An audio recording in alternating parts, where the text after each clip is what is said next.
Shalom shalom mwese muriko muradukurikira kuri Mugisha TV turabahaye kaze aho tugiye gusangira ijambo ry'uno munsi. Ijambo dusangira uno munsi turibona muri Apocalypse mu vyahishuriwe Yohani igice ca gatatu umurongo w'indwi gushika ku murongo wa 13. Mbega iryo jambo rivuga gute? Umve uko iryo jambo rivuga. Nigihe Kristo yararungise umumarayika wiwe kuganiriza ishengero rya Philadelphia. Umviriza ico Kristo yariko arabwira iryo shengero. Umviriza uko yavuze ati écrit à l'ange de l'église de Philadelphie. Voici ce que dit le saint, le véritable, celui qui a la clé de David. Celui qui ouvre et personne ne fermera. Celui qui ferme et personne n'ouvrira. Je connais tes œuvres. Voici, parce que tu as peu de puissance et que tu as gardé ma parole. Souligne ico kintu, et que tu as gardé ma parole et que tu n'as pas renié mon nom. Souligne ico kintu. Iryo jambo. Hanyuma arabandanya ati, j'ai mis devant toi une porte ouverte que personne ne peut fermer. Voici, je te donne de ceux de la synagogue de Satan qui se disent juifs et ne le sont point, qui ne le sont pas, mais qui mentent. Voici, je les ferai venir se prosterner à tes pieds et connaître que je t'ai aimé. Arabandanya ati, kuri disi, parce que tu as gardé la parole de la persévérance en moi, je te garderai aussi à l'heure de la tentation qui va venir sur le monde entier pour éprouver les habitants de la terre. Souligne io verset 11. Parce que tu as gardé la parole de la persévérance en moi, et je te garderai aussi à l'heure de la tentation qui va venir sur le monde entier pour éprouver les habitants, tous les habitants de la terre. Arabandanya kuri 11 ati, je reviens bientôt. Voici, je viens bientôt. Retiens ce que tu as. Retiens ce que tu as, afin que personne ne prenne ta couronne. Celui qui vaincra, je ferai de lui une colonne dans le temple de mon Dieu, et il n'en sortira plus. J'écrirai sur lui le nom de mon Dieu et le nom de la ville de mon Dieu, de la Jérusalem, de la nouvelle Jérusalem, qui descend du ciel d'auprès de mon Dieu, et mon nom nouveau. Arabandanyati, que celui qui a des oreilles entende ce que l'Esprit dit aux églises. Hallelujah. Ijambo ry'uno munsi tuganira ko uno munsi tugira tuvugane ko ivuga iti retiens ce que tu as. Ico twasomye ku murongo wa 11. Kristo yavuze ati gumya ico ufise. Kubera iki umuntu agumya ico afise? Igihe umuntu afise ikintu c'akamaro, igihe umuntu yahawe ikintu gifise akamaro, kimufitiye akamaro, canke gifise valeur, gifise gikuta shere, kizimvye, ikintu gifise akamaro, umuntu akigumya neza. Kristo abwira iyi eglise ya Philadelphia, arayibwira ati hariho ikintu waronse wewe, hari ikintu wahawe wewe, hari ubwenge waronse, urafata ikintu ukigumya neza. Aravuga ati wahawe ijambo ryanje, iryo jambo naryo wararigumije, iryo jambo warigumije hafi yawe. Kristo aramubwira ati niwihakanye ijambo ryanje, niwihakanye izina ryanje imbere y'abantu bose. Nkuko Bibiliya itubwira ngo umuntu azokwihakana Kristo imbere y'abantu, ngo na Kristo ngo azomwihakana. Ngo kandi Bibiliya ikatubwira ngo twame tugumya ijambo ryiwe. Yabwiye Yosuwa amubwira ati iri jambo ryanje ryame riri imbere y'amaso yawe, urirabe urimedite ko jour et nuit, ngo niho uzogendera mu nzira zigororotse. Kristo arungika umumarayika avuga ati kuko wagumije ijambo ryanje, kuko wafashe ijambo ryanje uribika neza muri wewe, ngo najewe ngo nzokubika. Ngo kubera iki nzokubika? Ngo kubera isi igira ice mu bintu by'ibigeragezo, ngo ari ikigeragezo kiriko kiraza kizogerageza isi yose. Ngico kigeragezo nk'uko gene tubona yuko covid ku karorero corona yaraje igerageza isi yose. Bibiliya ariko iravuga ngo hari ibigeragezo bizoza bigerageze isi yose. Ngo ariko ngo wewe ngo gumye ijambo ryanje. ngo kuko ngo utanyihakanye ngo naje nzokugumya. Arabandanya avuga ati raba ndaje vuba. Kristo aravuga ati ndaje vuba. Arabwira iyi eglise, arayibwira ishengero ati ndaje vuba. Ngo gumya ico wahawe, gumya ico ufise. Kubera iki? Kubera nje vuba. Ngo niwagitakaza muri ivyo bintu bizoza kujegeza isi, niwagitakaza ngo kurone yawe izobitakaye, ngo uzobutakaje iki? Gloire yawe. Kurone kenshi, iyo kurone igisibo cyo hejuru ku mutwe bambika abantu, kenshi irepresenta iki? Irepresenta umwami, irepresenta umwamikazi. Abo nibo bantu kenshi baronka ayo makurone, nibo bantu bicara ku ntebe bakambikwa makurone. Kubera iki? N'abantu baganza, nibo baganza amahwayome. Kristo yavuze ati abazotsinda bazokwicarana nawe mwijuru, ngo ku ntebe y'inganji, ngo watsinze ngo yicara ku ntebe y'inganji. Kristo avuga ati hariho amakurone nimwamara kwicara kuri izo ntebe mwatsinze muzokwambikwa. Ariko aha gasopo iyi eglise ya Philadelphia ababwira ati nimwatakaza ico kintu mwahawe, ijambo ry'Imana mwahawe, ijambo ryanje mwahawe, ngo rero ngo iyo kurone nayo muzoronka. Kubera iki? Muzoba mwatakaje igituma uronka iyo kurone. Mbega iryo jambo yariko aravuga ninde? Uno munsi ijambo tuzi uwo ijambo Bibiliya ivuga ngo ni ijambo ry'Imana ninde? Ni Kristo. Nico gituma nje kubwira abantu bose bakiriye Kristo nk'umwami n'umukiza, si bose nje kubwira iri jambo nje kuribwira abantu twakiriye Yesu nk'umwami n'umukiza w'ubugingo bwacu, nibo iri jambo riraba uno munsi.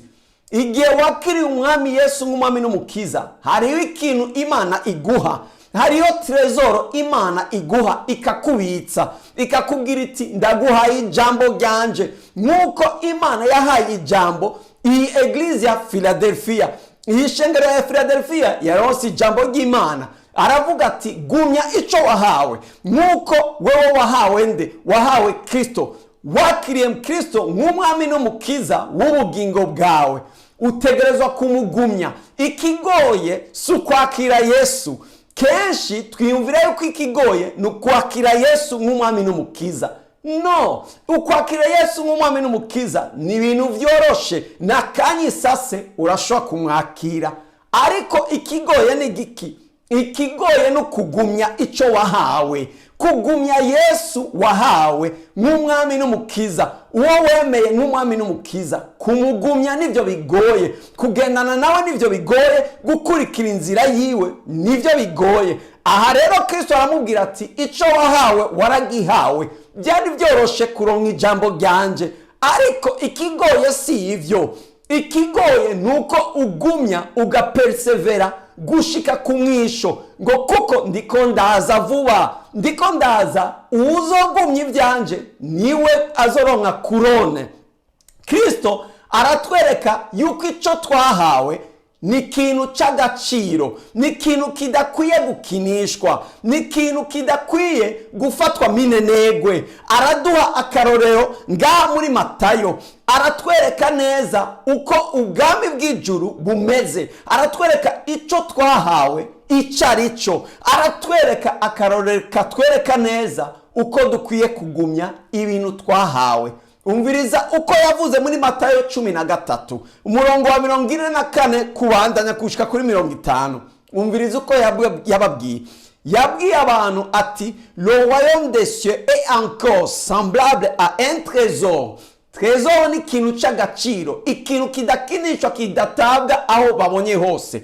Umviriza ngo un trésor caché dans un champ. L'homme qui l'a trouvé le cache, et dans sa joie, il va vendre tout ce qu'il a et achète son champ. Aravuga ati ubwami bw'ijuru, ubwo bwami bw'ijuru mwumva ngo ni nk'akantu k'igiciro kabitswe, katawe mu murima munini. Iyo umuntu agatoye muri uyo murima, agenda akarondera ikintu cyose atunze akakigurisha. Kugira iki? Kugira aronka amafaranga agura uyo murima kugira agumane ico kintu c'agaciro. Arabandanya avuga akandi karorero, aravuga ati, arabandanya kuri 45, aravuga ati, le royaume des cieux est encore semblable à un marchand qui cherche de belles perles. Il a trouvé une perle de grand prix et il est allé vendre tout ce qu'il avait et l'a acheté. Aravuga ati, ubwami bw'ijuru bumeze kandi nk'umudandaza yaronse akadede k'igiciro kinininya, ngo afata ko kadede ngo agenda kugurisha ibintu byose yari afise, arabigurisha kugira aze kurondera ico kintu kimwe, ako kantu kamwe, ako kadede kamwe, ngo ako kadede ngo kari kazimvye. Uku niko Kristo atubwira ubwami bw'ijuru ukuntu buzimvye. Kristo, Imana ngo yaduhaye Kristo ngo itanga umwana wayo w'ikinege. Kristo niwe yagira ngo plaisir ya papa wiwe, ngo niwe yari umuntu w'agaciro ka mbere mw'ijuru, ngo Imana yemera kuduha Kristo ngo kugira ngo abazomwemera bose baragwe ubwami bw'ijuru. Abamwekimeye uno munsi ngo Imana yabasezeraniye iki? Yabasezeraniye ubwami bw'ijuru. Arababwira ati rero ubwo bwami bw'ijuru iyo umuntu aburonse abubika neza, afata n'ivyo atunze byose akabidandaza kugira agumane ubwo bwami bw'ijuru. Bisigura iki? Aravuga ati iyo umuntu yakiri ubwami bw'ijuru yiyambura ibintu byose kugira agumane ubwo bwami. Mbega turiyambura ibintu kugira tugumane ubwo bwami? Umviriza arabandanya kuri 47. Umviriza arabandanya ngo le royaume des cieux est encore semblable à un filet jeté dans la mer et ramassant des poissons de toute espèce. Arabandanya, quand il est rempli, les pêcheurs le tiennent et après s'être assis sur le rivage, ils mettent dans des vases ce qui est bon. Alléluia. Et il jette ce qui est mauvais.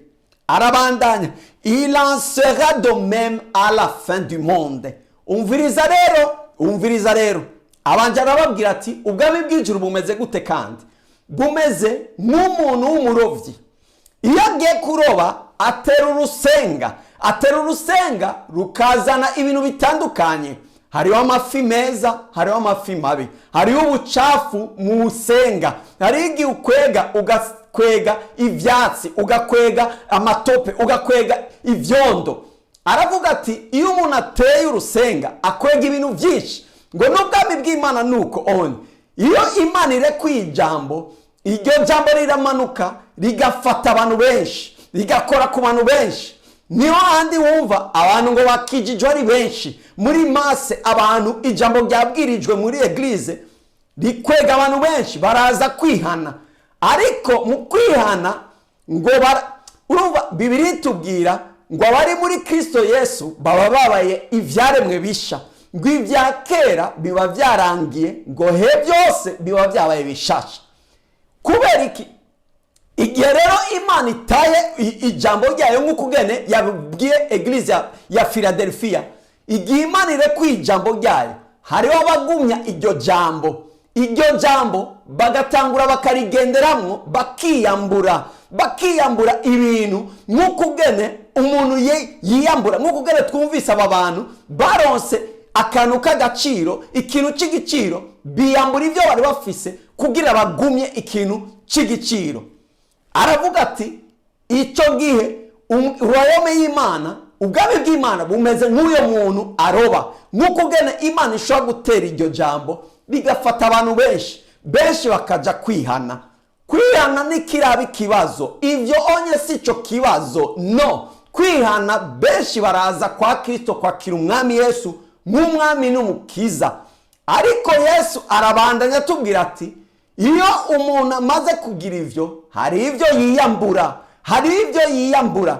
Igihe tugiye gufata Yesu, kwakira Yesu nk'umwami n'umukiza w'ubugingo bwacu, hari ibintu tugenda kumwakira navyo bitwuzuye mu bugingo. Aravuga ati igihe umwakiriye Yesu, igihe wakiriye ubwo bwami bw'ijuru, hari ibintu utangura kwiyambura kugira ugumane ubwo bwami bw'ijuru.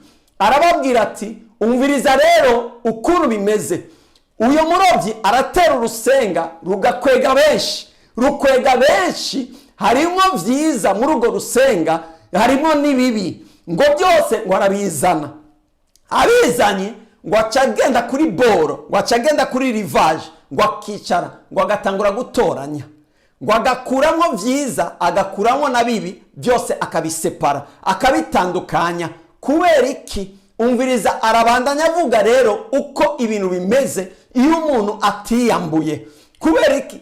Muri urwo rusenga Imana yateye, n'ako gakiza Imana yaduhaye, hariho abagumya ijambo ry'Imana n'abatarigumya. Hariho abiyambura ibintu bidutuma tutaba beza, tudakwiranye n'iyo eglise, tudakwiranye n'iyo kurone twari guhabwa. Yesu aravuga ati umviriza rero uko bizoca bigenda kuri abo bantu, ubwo bwoko bw'abantu babiri, abagumije bakiyambura ibyo bintu, n'abagumye nako bafasha kugakiza ariko nibiyambura ibyo bintu vya kera. Umviriza uko abandanya avuga. Aravuga ati il en sera kuri 49, il en sera de même à la fin du monde. Atangiye kuvuga kwa kundi yabwiye Philadelphia, arababwira ati ndaje vuba, ngo gumya ico ufise. Arababwira ati bizomera gutyo ku mwisho w'iyisi. Umviriza, aravuga ati les anges viendront séparer les méchants d'avec les justes. Aravuga ati et ils les jetteront dans la fournaise ardente où il y aura des pleurs et des grincements de dents. Aravuga ati jewe Imana iyo ndungise ijambo rikora ku bantu benshi bakaza gukizwa. Nibiraba ikibazo kuza gukizwa, baraza gukizwa ari benshi, ariko abagumana ako gakiza bangana gute? Abagumana ako gakiza tungana gute? Aravuga ati kwakira Yesu nk'umwami n'umukiza nibiraba ikibazo, saho onye vyugariye. Ikibazo kiri hehe? No kugumya Kristo nk'umwami n'umukiza w'ubugingo bwacu.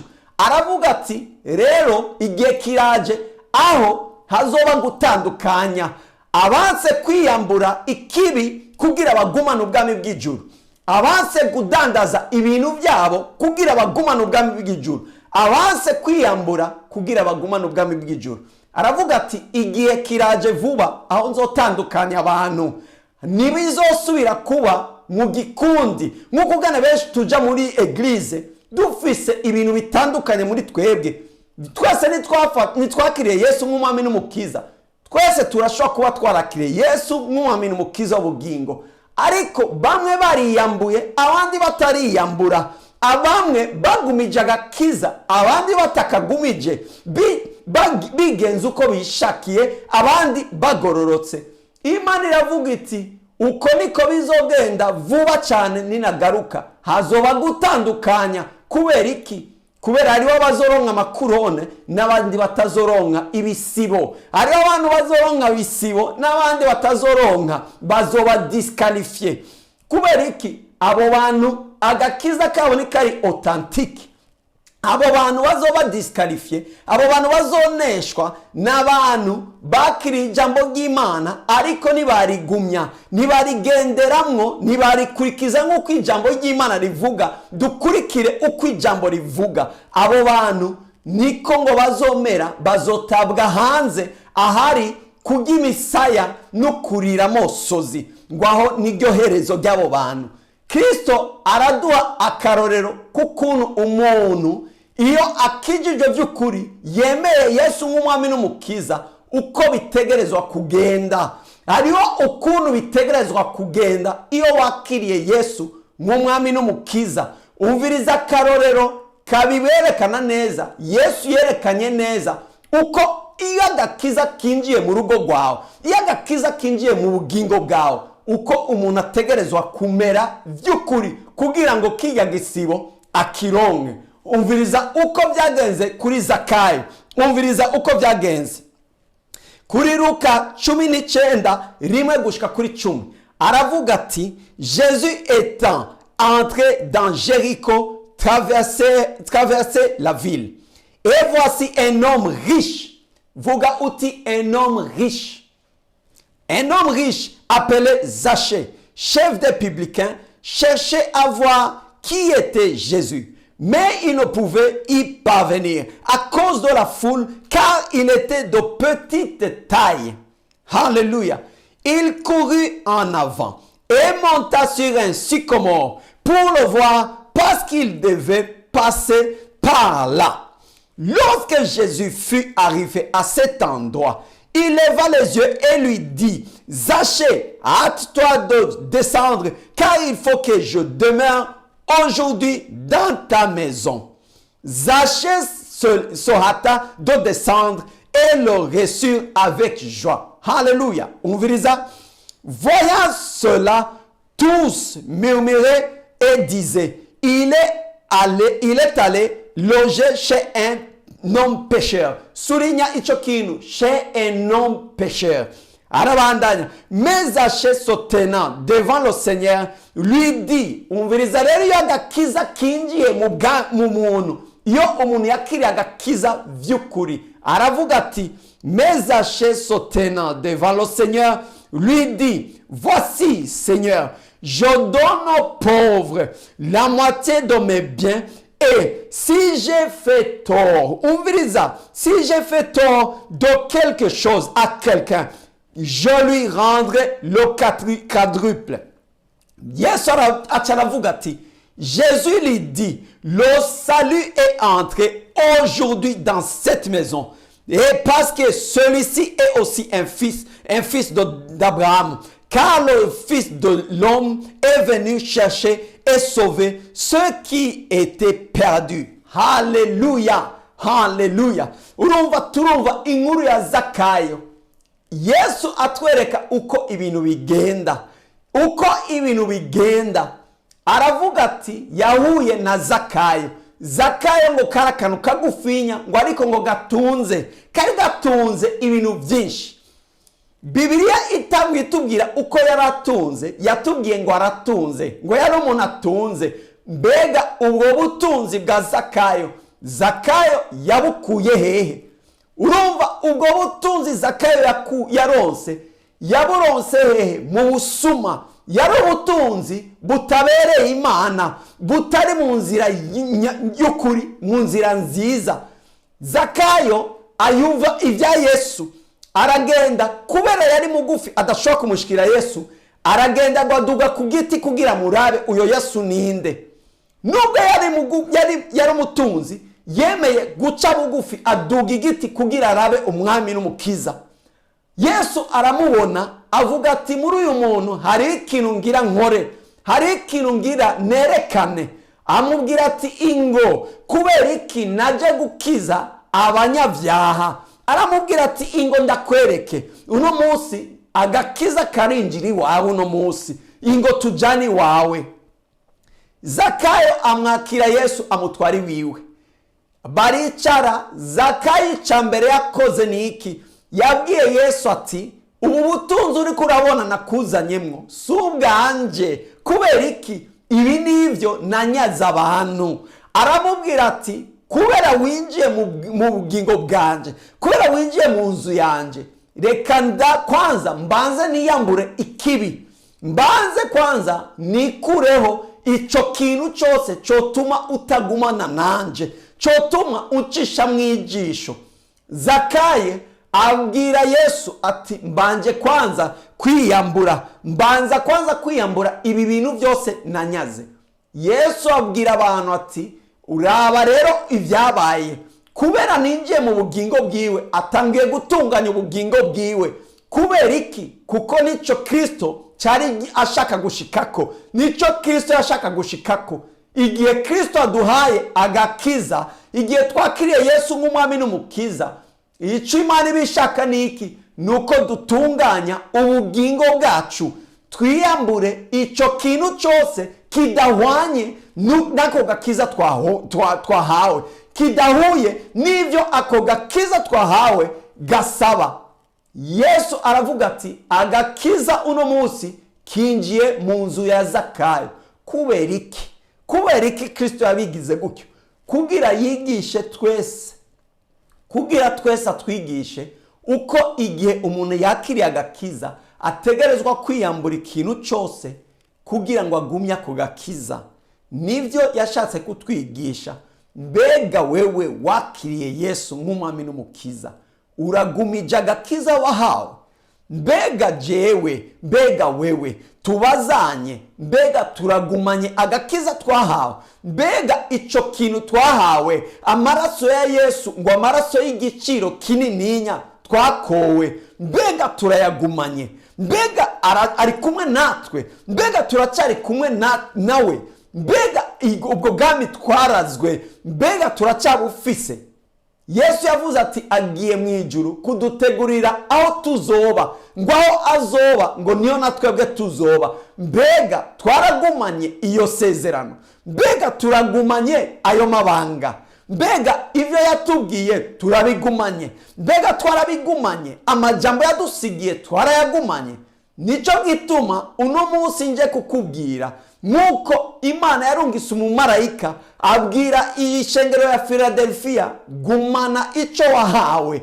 Kubera iki? Kuko Kristo araje vuba. Tutagumanye ico yaduhaye, tuzoperda recompense yacu, tuzotakaza ivyo yadusezeraniye. Ni kenshi tuvuga ivyo Yesu yadusezeraniye, tutagumanye ivyo yatubwiye yuko dutegerezwa kugenderamwo kugira ngo dushike kuri ayo masezerano. Mbega amasezerano yaguhaye n'ayahe?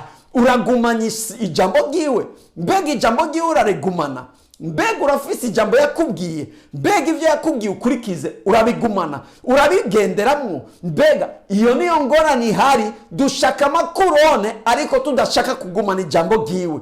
Dushaka kumera nk'iyi eglise ya Philadelphia, turonka amakurone ariko tudashaka gupersevera mu ijambo ryiwe, tudashaka kuguma mu nzira yiwe, ariko turonke ivyo yadusezeraniye. Navyo tuzoronka. Yavuze ati yateye urusenga haroba benshi, ariko ngo hazoba umunsi umwe gutandukanya abantu. Iminsi iraje aho Kristo agiye kugaruka atandukanye abavre n'abafo. Mu rusenga haba harimwo ibintu byinshi, haba harimwo amafi meza n'amabi, haba harimwo ibintu bibi na vyiza, ariko igihe kiraje aho hazoba gutandukanya ubwasi n'ururo, niko bakunda kuvuga. Hazoba gutandukanywa. Yesu uno munsi ariko arakubwira ati mbega uragumanye ico wahawe? Mbega ico wahawe uracakigufise? Kristo yavuze ati mbega ninagaruka nzosanga ukwizera ko kiri mu bantu. Uno munsi abantu ukwizera kuriko kurabavamwo. Kubera iki? Ibintu bitandukanye. Kubera iki? Ntibamenye valeur y'ico bahawe, ntibamenye ubushobozi bw'ico bahawe, ntibamenye amaraso yabakoye ayariyo, ntibamenye mwemu yera bahawe uwo ariwe, ntibamenye ubwami bw'Imana ico arico. Nico gituma benshi dutakaza tukayirukira ibindi, tukirukira kugumana ibindi, hako kudandaza ivyo bindi, kwiyambura ivyo bindi kugira tugumane ubwami bw'ijuru. Nico gituma Imana yarungisira ijambo ivuga ikubaza ati mbega uracagumanye ico wahawe? Mbega ico wahawe uracakigumanye? Nimba waragitakaje, garuka. Haracariho ivyizigiro. Bibiliya ivuga iti hariho ivyizigiro ku muntu wese agihumeka. Ngo imbwa ihumeka irusha intambwe yapfuye, niko Bibiliya ivuga. Nico gituma ndakubwira, nimba ugihumeka, Bibiliya ivuga iti nimba uno munsi mwumvise ijwi ryanje nimukonkataza imitima, ariko mwihane mugaruke kuri jewe, kuko Imana nireka kutubabarira. Nimba waratakaje, bwira Imana n'umutima wawe wose. Ubwira Imana uti Mana naratakaje, hariho ikintu camvuyeko. Kubera iki? Kubera ibintu bitandukanye. Bwira Imana uti ngarura ico natakaje. Imana isubira guhinda chance yo kuguha ubugingo budashira, yo gusubira kukwibutsa ari urukundo rwa mbere. Ugumane urwo rukundo rwa mbere, ugumane ako gakiza wahawe, kuko Kristo araje vuba, kandi ngo hazoba gutandukanya abamugumanye n'abatamugumanye. Nico bituma mejeje ndakubwira ni garuka mu ruhongore, gumana ico Imana yaguhaye, gumana ubwo butunzi Imana yaguhaye, gumana gakiza Imana yaguhaye, kuko Kristo araje vuba. Imana ikugirire neza, Imana igushoboze kugumana ubwo butunzi wahawe, bw'agakiza wahawe, amaraso ya Yesu yagukoye, uyagumane, ugume mu kwizera Kristo nk'umwami n'umukiza w'ubugingo bwawe, gushika ku gihe uzomubona amaso mu yandi, gushika igihe tuzomubonera amaso mu yandi. Imana ikugire neza, Imana iguhezagire mu izina rya Yesu, amen. Haleluya.